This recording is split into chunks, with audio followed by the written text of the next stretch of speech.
Bonjour, je suis Caroline Duverger de l'atelier d'alchimie botanique et aujourd'hui je vais vous présenter 2 astuces pour gagner confiance en vous et oser vous lancer dans une activité artisanale dans les cosmétiques naturels ou les bougies. Alors, si vous avez un hobby, des rêves plein la tête et que vous mourrez d'envie de vous lancer dans une activité qui vous passionne, qui vous intéresse, mais que vous n'osez pas trop, vous ne savez pas par quel bout prendre la chose, vous ne savez pas si vous avez la capacité en vous-même de faire tout ça, eh bien, cette vidéo est faite pour vous.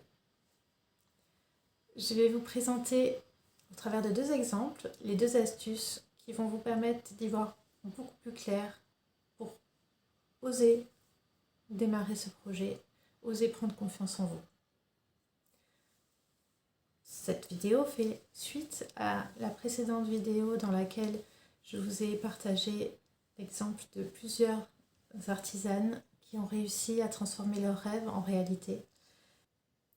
Donc comme premier exemple, je vais vous parler de Véronique qui a créé la marque de cosmétiques Louise et moi.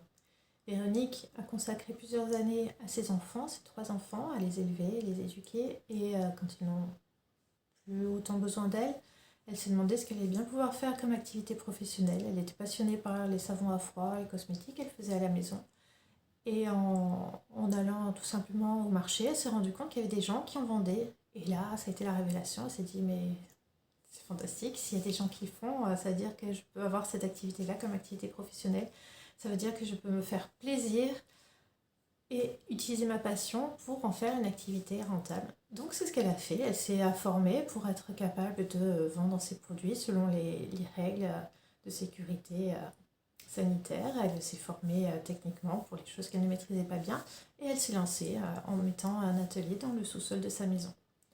Quelques années plus tard, donc elle s'est lancée en 2010, ça a tellement bien marché et fonctionné qu'elle a éprouvé le besoin de s'associer avec des personnes qui avaient les mêmes valeurs, les mêmes envies, les mêmes engagements qu'elle pour respecter la nature. Elle travaille uniquement avec des produits bio, elle travaille avec des plantes aussi qu'elle fait infuser ou qu'elle utilise dans ses préparations.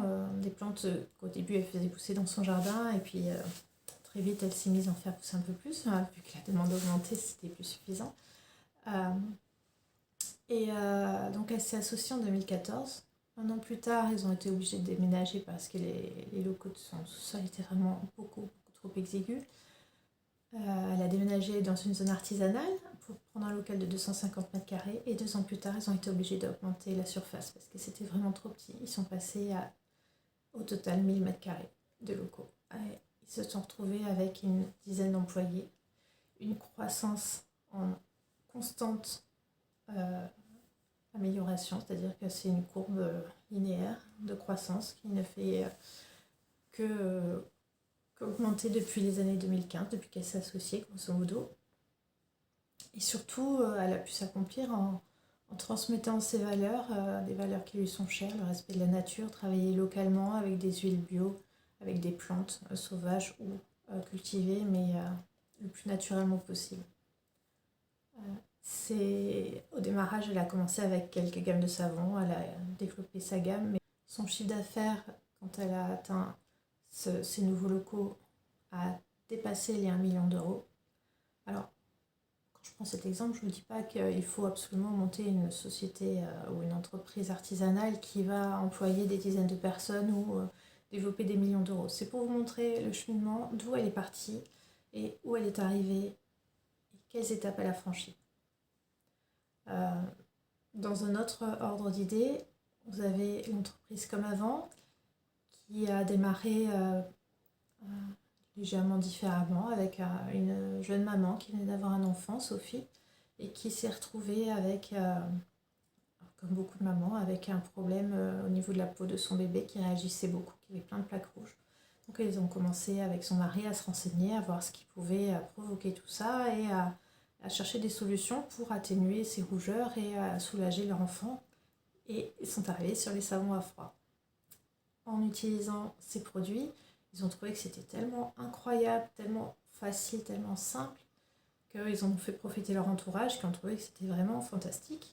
Et l'idée leur est venue du coup de lancer leur gamme de savons à froid.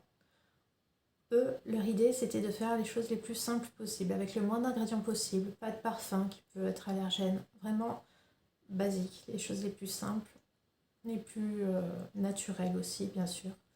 Et quelques mois après seulement avoir démarré, donc ils ont démarré en 2017, quelques mois à peine après avoir démarré, ils ont été obligés d'embaucher 5 personnes pour les aider à produire. En 2018, le premier semestre de l'année 2018, ils avaient déjà fait 1,5 million de chiffre d'affaires.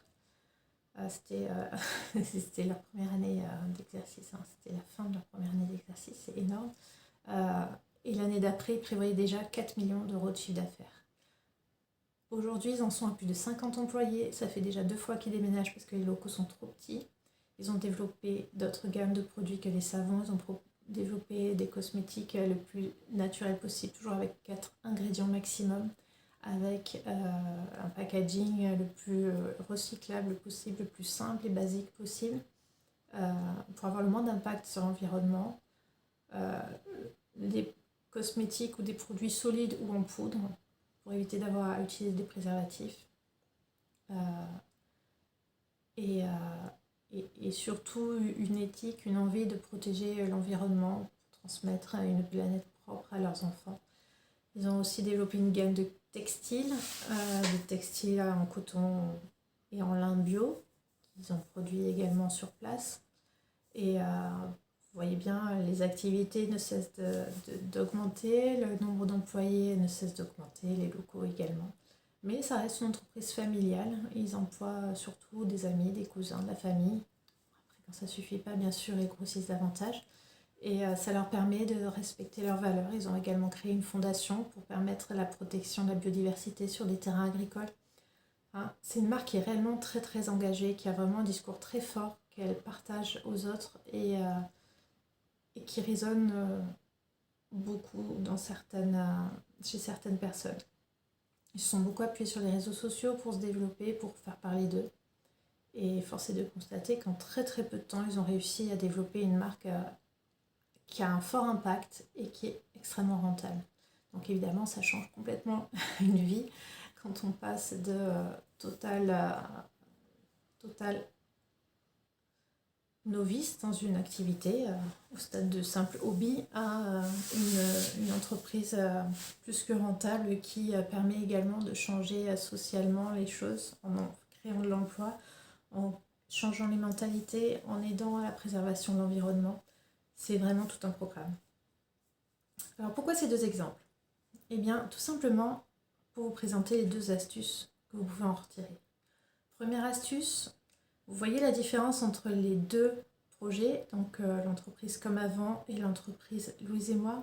Dans le premier cas, Véronique, qui a créé l'entreprise Louise et moi, ne savait pas trop où elle allait. Elle savait que pour créer son entreprise, il fallait qu'elle se forme au niveau réglementaire et au niveau technique. Donc c'est ce qu'elle a fait. Ça lui a permis de se développer sur 4 ans tranquillement jusqu'à arriver à un palier où elle a eu beaucoup de travail et où toute seule elle n'arrivait pas à gérer, il lui manquait des compétences, il lui manquait certaines choses. Elle s'est débrouillée pour les trouver ou trouver des personnes qui étaient compétentes et qui pouvaient lui apporter ça, pour continuer à se développer et à transmettre son message aussi. Dans le deuxième cas, Comme Avant, à partir du moment où ils ont décidé de se lancer, ils n'ont pas cherché à miser trop sur le développement des formules, faire des choses compliquées, savantes ou autres. Ils sont restés vraiment sur leur idée de base qui était des choses toutes simples, toutes basiques, vraiment sans trop de transformation, ce qui leur a permis d'aller très vite aussi sur la recherche et le développement de leurs formules. Et après, par contre, ils ont mis le paquet sur le marketing, sur la stratégie pour arriver à développer leur marque, pour arriver à la faire connaître, pour arriver à la rentabiliser, pour arriver à faire passer leur message. Et ça, c'est ce qu'a fait l'entreprise Louise et moi, Véronique, après, quand elle a réussi à avoir des employés et des salariés et des associés surtout, qui ont pu mettre le paquet sur toutes ces démarches-là qu'elle n'avait pas forcément envisagées dès le début et qui lui ont permis de dépasser le stade du simple petit artisan qui travaille tout seul dans son coin et qui s'épuise parce qu'en fait, quand elle a pris ses associés, c'est pour ça qu'elle les a pris, c'est parce qu'elle arrivait à saturation, qu'elle était toute seule à tout faire et qu'à un moment, c'était plus possible.